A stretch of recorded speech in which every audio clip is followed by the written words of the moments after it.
And right now we have the privilege of sitting down with entrepreneur, author, and fashion designer Julia Haart, best known for her role in the Netflix reality series My Unorthodox Life. And these days she's touring Israel with her children, being an incredible ambassador. And this week she spent a day with IDF troops in Gaza and even let go of her iconic heels for the matter. Julia, I'm very happy to have you here with us today. How are you doing? Thank you so much for having me. I really appreciate you. It's our pleasure. Now, I want to ask you, what made you come to Israel right now, really meet families of the hostages, meet the soldiers, go into Gaza? Not why now, but what made you come really right now? You know, I think that there are moments in history and in our own personal lives where we have a choice to make. Do we take the expedient, convenient, easy route of silence and I don't want to get involved?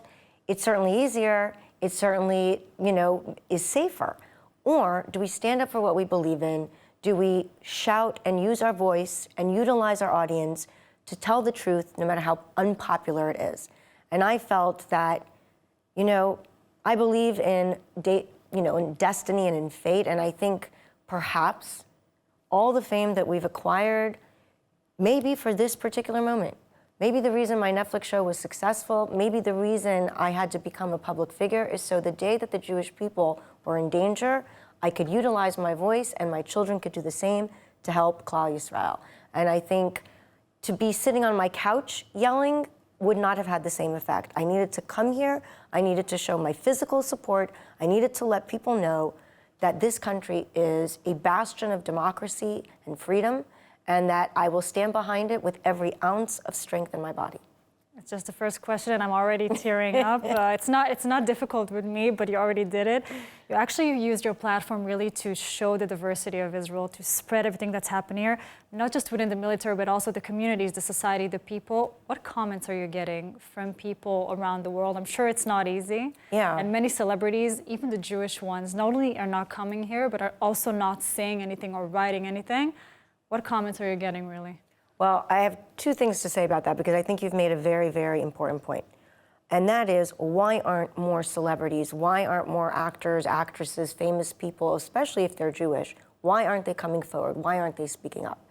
And to me, this is very reminiscent of what happened in World War II, where you had three groups of people, right? You had the Nazis, the people who were purposefully and willingly hurting Jewish people, destroying the Jewish people. Then you had a group of people, which is what I think these silenced humans are right now, who just didn't want to get involved. They didn't want to be in trouble. The SS and the Gestapo was scary. They just said, let us live our lives. We don't believe in what they're doing. We don't know enough. We're not comfortable. We just want to be left alone. And then the third group of people were the people who hid Jews in their homes, who put their lives and their families' lives in danger to do the right thing.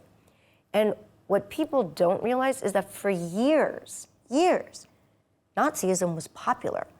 Being part of the SS system, being part of Nazis, you got wealth, you took over Jewish houses, you got money, you got paintings, life was good for you. And then the world readjusted and woke up and said, oh my God, the Germans just tried to slaughter the entire Jewish nation, 6 million people killed in gas chambers, etc. The people who stayed silent, they were considered compliant. Yeah. They were considered as if, and I genuinely believe this, they allowed it to happen.